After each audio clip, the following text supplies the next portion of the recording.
Can you feel that tension building? That gnawing uncertainty that grips every true fan when their team is finding its footing, battling not just opponents, but the cruel hand of fate itself? Are the Vancouver Canucks truly navigating a path to stability? Or are these early-season adjustments merely papering over deeper cracks in the foundation? Welcome, hockey faithful, to an exclusive deep dive into the swirling vortex of news and rumors surrounding your Vancouver Canucks. The opening act of this NHL season has been, to put it mildly, a roller coaster. Not a full-blown disaster, mind you, but certainly a bumpy ride. This team is still searching for its rhythm, grappling with the sting of early injuries, and perhaps most critically, trying to decipher which of its promising young guns are truly ready for the bright lights of the National Hockey League. This past week has brought a flurry of roster changes and practice notes, offering us a tantalizing glimpse into the strategic minds of the front office and head coach Adam Foote as they meticulously craft their vision for squad depth. In a move that felt both earned and perfectly timed, the Canucks officially recalled Max Sasson from their American Hockey League, AHL, affiliate in Abbotsford on Tuesday. And let me tell you, it appears to be a decision that hits all the right notes.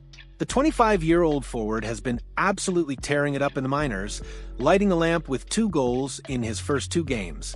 More than just the offensive spark, Sassin brings precisely the kind of intelligent, responsible two-way game that head coach Foote absolutely adores.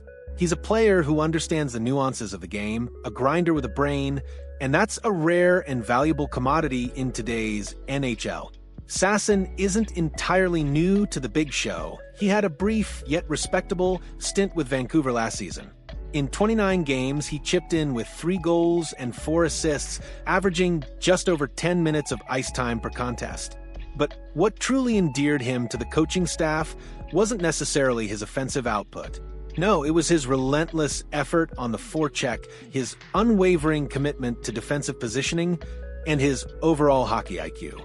These aren't just fleeting moments of brilliance. These are ingrained habits, cultivated in Abbotsford, that have seamlessly translated to the grand stage of Rogers Arena.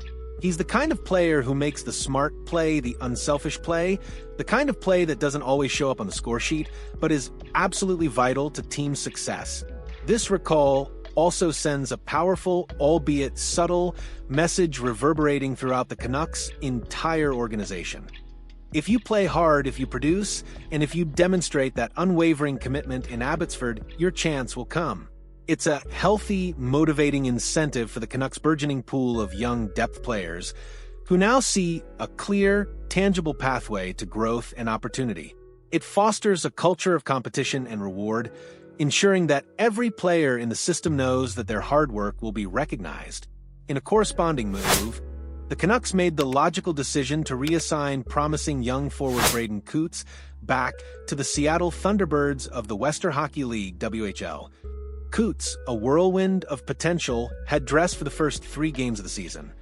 But let's be honest, he struggled to find his footing, 0.0 shots on goal, and a mere 3 hits in limited minutes. It was a tough introduction to the unforgiving pace of the NHL. But let's be absolutely clear, there is no shame whatsoever in this move. At just 18 years old, Coots was one of the youngest players in the entire league, and the leap from junior hockey to the NHL can be an absolutely jarring experience. It's a different game, a different speed, a different level of physicality. Coots absolutely sparkled in junior last season, racking up an impressive 26 goals and 37 assists, showcasing the offensive flair that made him such an intriguing prospect. The organization still views him as a vital part of their long-term plans, a cornerstone for the future. Sending him back to Seattle isn't a demotion, it's a strategic investment.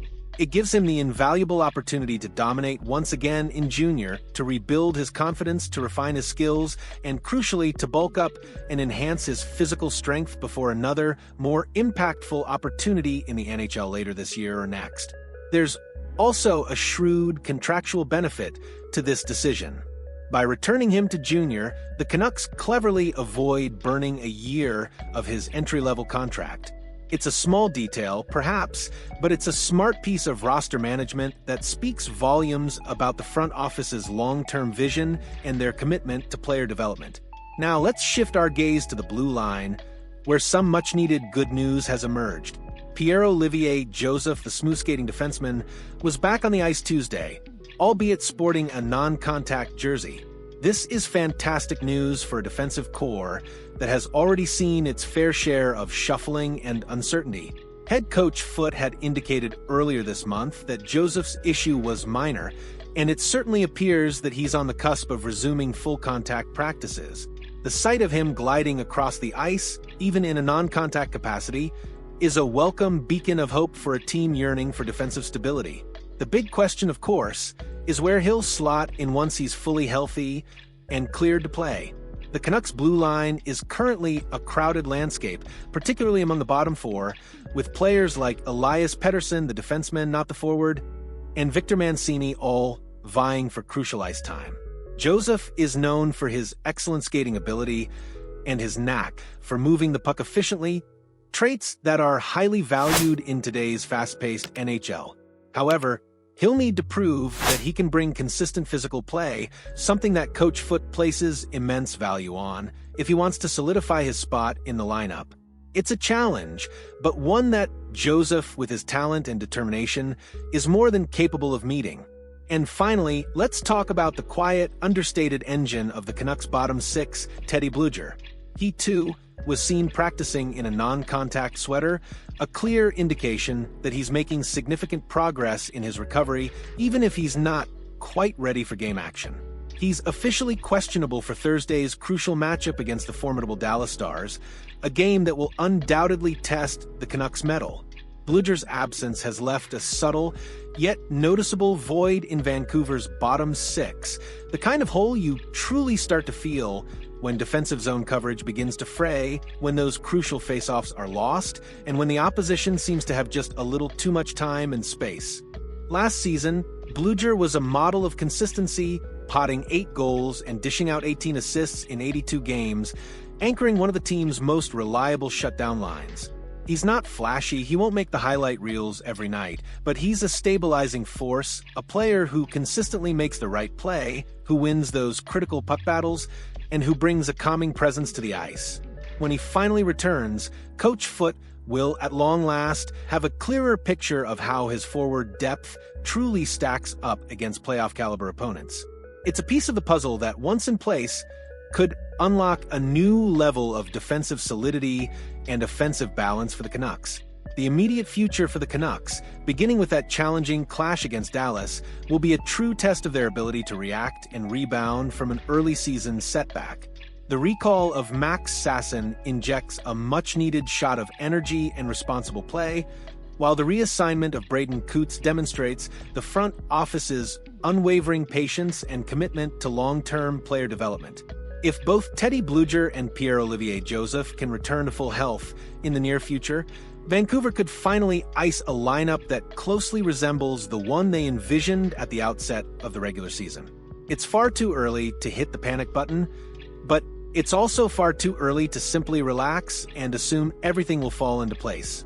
The Canucks are still building chemistry, still rediscovering their defensive identity, and still figuring out who they truly are when the easy goals aren't coming. This is the arduous, often frustrating, but ultimately essential work of October, and it is very much still in progress. The journey is long, the challenges are many, but the potential for this team, once all the pieces are in place, remains undeniably exciting. What are your thoughts on these crucial roster moves and injury updates? Do you believe the Canucks are making the right decisions to navigate this early season turbulence? Let us know in the comments below. And if you're as invested in the Canucks journey as we are, don't forget to smash that like button and subscribe for all the latest, most insightful analysis. Your passion fuels our coverage, and we love hearing from you.